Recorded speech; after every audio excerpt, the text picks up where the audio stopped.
I should have mentioned at the beginning that Hannah Scott was a senior at Odessa High School. She just graduated. And Erin Lowe is at Pembroke Hill School, and she's going into her senior year. So that's good background information for you to know about the two students. So as I delicately wheel this back to clear the stage, as you can see, we have Erin's prop set up. As I back out, I'm going to retrieve Erin from our green room back here and have her come on stage to present her gold medal winning performance. So, Erin Lowe, everybody.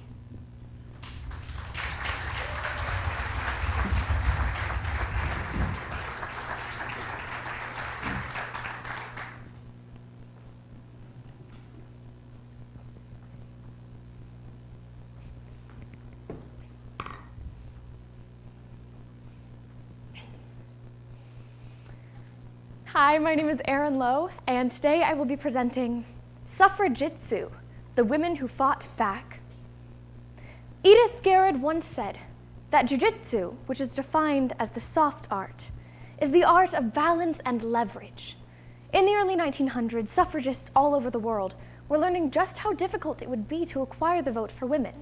In England, many people today view 1866 as the first year of British women's suffrage, because that was the year that a petition to Parliament with over 1,500 signatures was signed, requesting the right to vote. The next 40 years are often referred to as the doldrums, because though women continued peacefully protesting and petitioning Parliament, no significant headway was made regarding their endeavors. But in 1905, protests became militant, and the voices of these women were finally heard.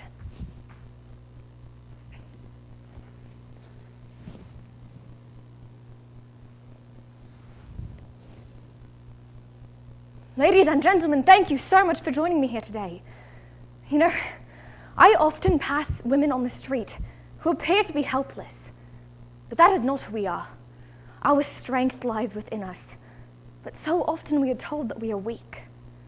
My name is Edith Garrard, and I formed the Suffragette Self-Defense Club 5 years ago, in 1909, because I was enraged regarding the attacks on female protesters, and the one-sided nature of the physical confrontations grew tiresome. They were unprovoked. These women were peacefully protesting, and the police would beat them to the ground and arrest them simply for gathering. As one of the first professional jiu-jitsu instructors in the Western world, I knew that I had to take a stand. I began running classes twice a week in order to show women that we are not helpless. Though many often refer to us as the physically weaker sex, jiu-jitsu is about the weaker defeating the stronger, and there are many Goliaths among us. It is up to us to use their own force against them. They may be powerful, but we are strong, and we will not be taken advantage of. You see, suffrage is about more than just votes.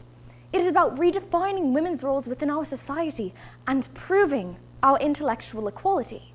We cannot give in to this essentialist notion of that which women are supposed to be. Voting is extremely important because as of now, we have almost no rights at all. We are treated as the property of our husbands, and in cases of marital disagreements, they are given rights to our children and our property. Voting would not only give us the opportunity to take a stand politically, but to fight for our very basic human rights. Now, more and more women have been attending my classes, but in 1910, student rates dramatically increased after the Black Friday riot, in which a peaceful suffragette rally intensified into a state of violent chaos. You see, prior to this event, the Women's Social and Political Union had called a truce on militant action. But after Henry Asquith, the Prime Minister, sabotaged a bill that would have given some women the vote, the WSPU sent a 300-person Women's Parliament to the House of Commons, where they were met by the police and beaten to the ground. Over the course of the next few hours, many women were hit, beaten, punched, kicked, groped, and sexually assaulted. After this, I began running classes daily, and this year, even Sylvia Pankhurst herself said that women should learn jiu-jitsu because the police already know how to fight, and we have to be able to fight back. Now, more and more protests have occurred, but last year, 1913, our opponents, or as some refer to them more favorably as Parliament, decided to make their move. On April 25th, the Cat and Mouse Act was passed. This meant that women who had been forcibly arrested for peacefully protesting, that had then gone on hunger strikes while imprisoned, would be released, long enough for them to be weaned back to health, at which point they would be recaptured and yet again forced to endure the humiliation and severe conditions of the prison system. They did not do this to help us, as they originally claimed, but instead to prevent women from becoming martyrs, as many had been force-fed through rubber tubes despite their protest. In response to the Cat and Mouse Act, Emmeline Pankhurst, the current leader of the suffragettes, asked me to train a special task force called the Bodyguard, or as some like to call us, her Amazons.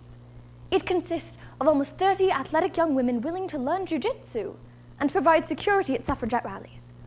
From this point forward, when the police attack us, we will fight back. Of course, fighting is not always necessary.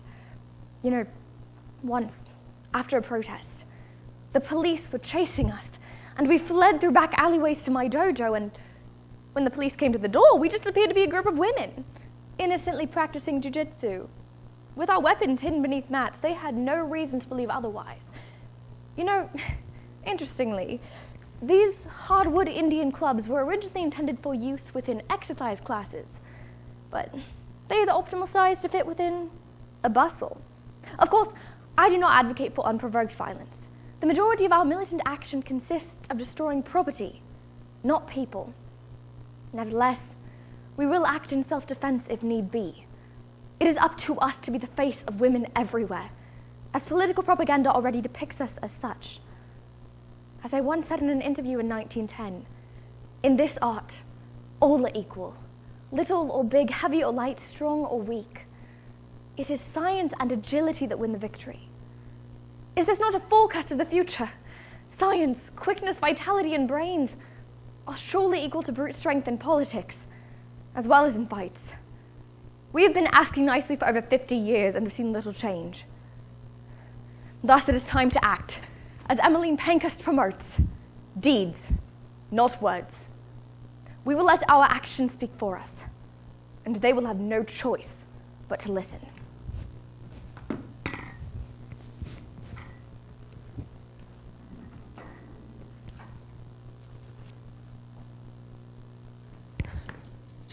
Friends, have you seen these posters? They have been vulgar caricatures of women created to combat the newly militant wing of women's suffrage. Yes, of course there's also positive propaganda, but not nearly enough. My name is Florence, and of course I want the vote as much as any suffragette, but I dare not call myself one, for they have turned peaceful protesting into militant action overnight. I, for one, do not wish to engage in the batterment and the bludgeoning of men simply to portray my political beliefs. These radical women are only hurting their cause by using physical means to state their claims. They have destroyed post boxes, set fire to buildings and homes, thrown rocks through shop windows, engaged in physical confrontations, and even attacked prominent political figures with dog whips. But militant action is not the answer. It only further deters other citizens from joining their cause. Prospective participants fear violence, social associations, and even death. But it is not their responsibility to fight back physically, and if they do so, we may never see the vote. Of course, I am not against suffrage per se, just the militant action used to achieve it. Nevertheless, there are many individuals who are against women's suffrage at all, mainly because they still view women as inferior to men or believe that their place is in the home. Then, of course, there are many divisions among women, and many have no interest in politics and do not even want the vote, but the women's suffrage movement is not running a coherent campaign. It is so divided, even among suffragists, because many do not believe in using violent tactics. In addition to all of this, the current Liberal government is dealing with a multitude of other issues, such as social reform, trade unions, an arms race with Germany. War in Europe is inevitable. Furthermore, the tactics of the Women's Social and Political Union have left much to be desired.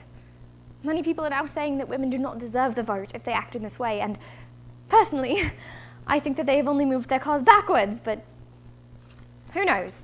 They are not done fighting. And they were not done fighting, but the war intervened. In 1914, the Women's Social and Political Union changed direction and put its voice to use for the war effort.